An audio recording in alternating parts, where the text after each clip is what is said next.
নমস্কার বন্ধুরা, কেরিয়ার উইজডমে তোমাদের সকলকে স্বাগতম। তোমাদের সঙ্গে রয়েছি আমি সুব্রত। তো বন্ধুরা, আজকের এই ভিডিওতে নতুন একটা চাকরির বিজ্ঞপ্তি নিয়ে চলে এলাম। বিএসএফ অর্থাৎ বর্ডার সিকিউরিটি ফোর্সে নতুন নিয়োগের বিজ্ঞপ্তি প্রকাশিত হয়েছে, যেখানে তোমাদের কনস্টেবল এবং হেড কনস্টেবল পোস্টে রিক্রুটমেন্টই করা হচ্ছে। এখানে তোমরা ভারতীয় নাগরিক হয়ে থাকলে অ্যাপ্লাই করতে পারবে, অর্থাৎ পশ্চিমবঙ্গের যে কোনো জেলা থেকে তোমরা কিন্তু অনলাইন মোডে অ্যাপ্লাই করতে পারবে। তো আজকের এই ভিডিওতে এই নতুন নিয়োগের অফিসিয়াল বিজ্ঞপ্তি নিয়ে আলোচনা করব। তোমাদের এখানে কোন কোন পোস্টে রিক্রুটমেন্টই করা হচ্ছে, কোন কোন পোস্টে কত শূন্যপদ, আবেদন করতে গেলে শিক্ষাগত যোগ্যতা, বয়সসীমা কী লাগবে, কত বেতন দেওয়া হবে, সিলেকশন প্রসেস কী রয়েছে, পরীক্ষার সিলেবাস, সেই সঙ্গে তোমাদের শারীরিক মাপযোগ অর্থাৎ তোমাদের হাইট, চেস্ট, ওয়েট এবং সেই সঙ্গে তোমাদের দৌড় কত রয়েছে, সমস্ত কিছু পরপর জানাবো আজকের এই ভিডিওটির মাধ্যমে। এছাড়া তোমাদের এখানে apply process, apply last date, application fee সমস্ত কিছু কিন্তু জানিয়ে দেবো আজকের ভিডিওটির মাধ্যমে। চলো ভিডিওটি শুরু করা যাক। আর ভিডিওটি শুরু করার আগে তোমাদের সকলকে জানাবো, চাকরি সংক্রান্ত নিত্য নতুন গুরুত্বপূর্ণ আপডেট পাওয়ার জন্য চ্যানেলটিকে সাবস্ক্রাইব করে নিয়ে পাশে থাকা বেল বাটনে ক্লিক করে অল নোটিফিকেশন অপশানটি অন করে রাখবে। লেটেস্ট আপডেট তোমরা পেয়ে যাবে। ওকে বন্ধুরা, অনস্ক্রিন তোমরা দেখতে পাচ্ছ অফিসিয়াল বিজ্ঞপ্তি ওপেন করলাম। দেখো বলা হয়েছে government of India, ministry of home affairs, directorate general, border security force, BSF, personnel directorate, recruitment section. তো এখানে বলা হয়েছে online detail advertisement for direct recruitment of group C post combatised non gazetted non ministerial in BSF engineering set up for the vacancy year 2024। তো এখানে তোমাদের বলা হয়েছে online মোডে অ্যাপ্লাই করতে হবে এবং ভারতীয় নাগরিক হয়ে থাকলেই তোমরা কিন্তু অ্যাপ্লাই করতে পারবে। ছেলে মেয়ে সকলে কিন্তু এখানে অ্যাপ্লাই করতে পারবে এই গ্রুপ সি পোস্টের জন্য। এবারে দেখো তোমাদের এখানে বাঁ দিকে বলা হয়েছে নেম অফ পোস্টের নাম, তারপরে তোমাদের category wise vacancy, UR, EWS, OBC, SC, ST এবং টোটাল ভ্যাকান্সি দেওয়া আছে। তারপরে দেখো তোমাদের এখানে পে স্কেলটা উল্লেখ করা আছে। তো এখানে প্রথম পোস্ট রয়েছে হেড কনস্টেবল প্লাম্বার, এই পোস্টে একটি ভ্যাকান্সি রয়েছে। তারপরে হেড কনস্টেবল কার্পেন্টার পোস্টে একটি ভ্যাকান্সি রয়েছে। তোমাদের এই দুটি হেড কনস্টেবল পোস্টে কিন্তু পে লেভেল 4 অনুযায়ী বেতন দেওয়া হবে, যেখানে তোমাদের বেতন কাঠামো রয়েছে 25,500 থেকে 81,100 টাকা পর্যন্ত। পরবর্তী পোস্ট রয়েছে কনস্টেবল জেনারেটর অপারেটর, এখানে তোমাদের 13টি ভ্যাকান্সি রয়েছে। তারপরে দেখো কনস্টেবল জেনারেটর মেকানিক, এই পোস্টে 14টি ভ্যাকান্সি রয়েছে এবং কনস্টেবল লাইনম্যান পোস্টে 9টি ভ্যাকান্সি রয়েছে। এই তিনটি কনস্টেবল পোস্টের জন্য তোমাদের বেতন দেওয়া হবে পে লেভেল 3 অনুযায়ী, যেখানে তোমাদের বেতন কাঠামো রয়েছে 21,700 থেকে 69,100 টাকা পর্যন্ত। ওকে, নেক্সট দেখো তোমাদের এখানে বলা হয়েছে এখানে অ্যাপ্লাই করতে গেলে অবশ্যই ভারতীয় নাগরিক হতে হবে এবং তোমাদের এখানে বয়সসীমা বলা হচ্ছে তোমাদের হেড কনস্টেবল এবং কনস্টেবল এই 5 রকম পোস্টের জন্য কিন্তু একই বয়সসীমা চাওয়া হয়েছে। ফর্ম ফিল আপের লাস্ট ডেট অনুযায়ী তোমাদের কিন্তু 18 থেকে 25-এর মধ্যে এখানে বয়স হতে হবে, ঠিক আছে। আচ্ছা, এরপরে দেখো বয়সের ছাড় রয়েছে। এসসি এসটি ক্যান্ডিডেটরা 5 বছর বয়সের ছাড় পেয়ে যাবে, ওবিসি প্রার্থীরা 3 বছর বয়সের ছাড় পেয়ে যাবে, ঠিক আছে। নেক্সট দেখো তোমাদের এখানে আর কি বলা হচ্ছে, এখানে তোমাদের শিক্ষাগত যোগ্যতা কোন কোন পোস্টে কী লাগবে সেটা দেখে নাও। প্রথমত হেড কনস্টেবল প্লাম্বার পোস্টে বলা হয়েছে মাধ্যমিক পাস করতে হবে বা সমতুল্য পাস করতে হবে, সঙ্গে তোমাদের আইটিআই সার্টিফিকেট লাগবে প্লাম্বার ট্রেডে, অথবা তোমাদের 3 বছর কাজের এক্সপিরিয়েন্স থাকতে হবে প্লাম্বার ট্রেডে রেপুটেড ফার্ম থেকে। দ্বিতীয় পোস্ট হেড কনস্টেবল কার্পেন্টার, এই পোস্টে মাধ্যমিক বা সমতুল্য পরীক্ষায় পাস করতে হবে, সঙ্গে তোমাদের আইটিআই সার্টিফিকেট থাকতে হবে কার্পেন্টার ট্রেডে, অথবা তোমাদের রেপুটেড ফার্ম থেকে কার্পেন্টার ট্রেডে 3 বছর কাজের এক্সপিরিয়েন্স থাকতে হবে। 3 number post constable generator operator, এই পোস্টে বলা হয়েছে মাধ্যমিক বা সমতুল্য পরীক্ষায় পাস করতে হবে, সঙ্গে তোমাদের আইটিআই সার্টিফিকেট লাগবে ইলেকট্রিশিয়ান ট্রেডে বা ওয়্যারম্যান ট্রেডে বা ডিজেল বা মোটর মেকানিক ট্রেডে তোমাদের আইটিআই সার্টিফিকেট থাকতে হবে। এবং সেই সঙ্গে তোমাদের এখানে বলা হয়েছে অ্যান্ড 3 ইয়ার্স এক্সপিরিয়েন্স, অর্থাৎ সঙ্গে তোমাদের সংশ্লিষ্ট ট্রেডে কিন্তু 3 বছর কাজের এক্সপিরিয়েন্স থাকতে হবে, ঠিক আছে।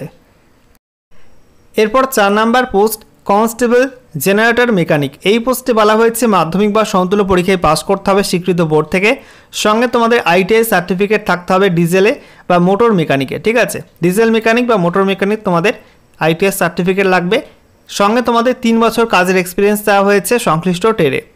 এরপরে 5 নাম্বার পোস্ট রয়েছে কনস্টেবল লাইনম্যান, এই পোস্টে বলা হয়েছে মাধ্যমিক বা সমতুল্য পরীক্ষায় পাস করতে হবে, সঙ্গে তোমাদের আইটিআই সার্টিফিকেট থাকতে হবে ইলেকট্রিক্যাল ওয়্যারম্যান বা লাইনম্যান ট্রেডে তোমাদের কিন্তু আইটিআই সার্টিফিকেট থাকতে হবে, সাথে তোমাদের সংশ্লিষ্ট ট্রেডে 3 বছর কাজের এক্সপিরিয়েন্স দেওয়া হয়েছে। এরপরে দেখো তোমাদের এখানে ফিজিক্যাল স্ট্যান্ডার্ড কী লাগবে, অর্থাৎ তোমাদের শারীরিক মাপযোগ কী লাগবে। তো এখানে বলা হচ্ছে for the post of head constable plumber, head constable carpenter, তো এই দুটি হেড কনস্টেবল পোস্টের জন্য তোমাদের হাইট লাগবে পুরুষদের ক্ষেত্রে 165 সেমি, মহিলাদের ক্ষেত্রে 157 সেমি। সেই সঙ্গে এখানে বলা হয়েছে পুরুষদের ক্ষেত্রে এখানে হিল ট্রাইব এবং সেই সঙ্গে আদিবাসী প্রার্থী হয়ে থাকলে ইনক্লুডিং মিজোস অ্যান্ড নাগাস, সেক্ষেত্রে হাইটে 5 সেমি ছাড় রয়েছে। এরপরে দেখো চেস্ট অর্থাৎ তোমাদের বুকের ছাতির মাপ বলা হচ্ছে পুরুষদের ক্ষেত্রে না ফুলে 76 সেমি এবং ফুলে তোমাদের 81 সেমি করতে হবে। সেই সঙ্গে যাদের বয়স 20 নিচে তাদের কিন্তু চেস্টে 2 সেমি ছাড় রয়েছে, ঠিক আছে। ওয়েট তোমাদের বলা হয়েছে তোমাদের হাইট এবং বয়স অনুপাতে সমানুপাতিক ওজন হতে হবে মেডিকেল স্ট্যান্ডার্ড অনুযায়ী, এবং সেই সঙ্গে মহিলাদের ক্ষেত্রে মিনিমাম কিন্তু 46 কেজি ওজন হতে হবে, ঠিক আছে, অ্যাকর্ডিং টু হাইট। আচ্ছা, এরপর দেখো তোমাদের এখানে বলা হচ্ছে constable generator operator, constable generator mechanic এবং কনস্টেবল লাইনম্যান, এই তিনটি পোস্টে তোমাদের হাইট লাগবে 165 সেমি। সেই সঙ্গে দেখো মহিলাদের ক্ষেত্রে 157 সেন্টিমিটার। তারপরে চেস্ট তোমাদের বলা হয়েছে না ফুলে 76 সেমি, ফুলে তোমাদের 81 সেমি করতে হবে। 20 নিচে বয়স হয়ে থাকলে তোমাদের চেস্টে 2 সেমি ছাড় রয়েছে। ওয়েট তোমাদের বলা হয়েছে তোমাদের পুরুষদের ক্ষেত্রে হাইট এবং বয়স অনুপাতে সমানুপাতিক ওজন হতে হবে এবং মহিলাদের ক্ষেত্রে তোমাদের কিন্তু মিনিমাম 46 কেজি ওজন তোমাদের চাওয়া হয়েছে, ঠিক আছে। এরপরে দেখো তোমাদের এখানে আইসাইটটা উল্লেখ করা আছে প্রত্যেকটা পোস্টের ক্ষেত্রেই। এরপরে দেখো তোমাদের এখানে সিলেকশন প্রসেস কি রয়েছে বলা হয়েছে। প্রথমেই তোমাদের ফেজ 1 লিখিত পরীক্ষা নেওয়া হবে, যেখানে বলা হচ্ছে head constable plumber, head constable carpenter, constable generator operator, constable generator mechanic এবং কনস্টেবল লাইনম্যান, এইসব পোস্টে তোমাদের এখানে ফেজ 1 পরীক্ষা নেওয়া হবে। পরীক্ষা কিন্তু অফলাইন মোডে হবে এবং পরীক্ষায় তোমাদের এখানে বলা হয়েছে there will be 1 composite paper for 2 hours duration. তো এখানে তোমাদের কিন্তু 2 ঘন্টা সময় থাকবে পরীক্ষার জন্য, ঠিক আছে। তোমাদের পরীক্ষার প্রশ্ন হবে অবজেক্টিভ এমসিকিউ টাইপের। পরীক্ষার তোমাদের সিলেবাসটা দেখে নাও। Part A general intelligence and reasoning 20টি প্রশ্ন 20 নাম্বার।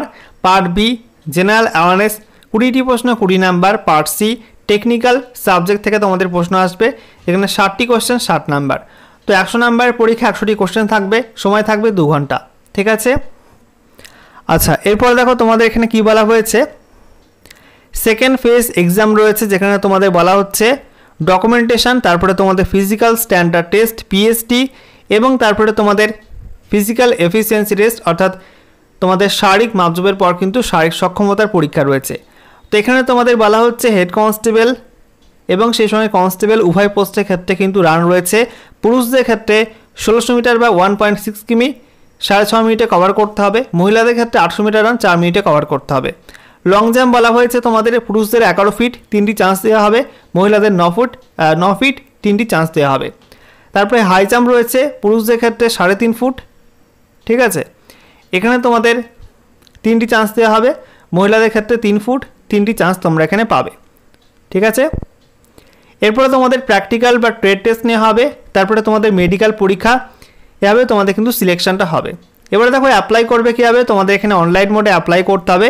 অ্যাপ্লাই শুরু হয়ে গেছে। বিএসএফের যে রিক্রুটমেন্টের পোর্টাল রয়েছে https://recruitment.rectt.bsf.gov.in এই ওয়েবসাইটের মাধ্যমে তোমাদের কিন্তু অ্যাপ্লাই করতে হবে।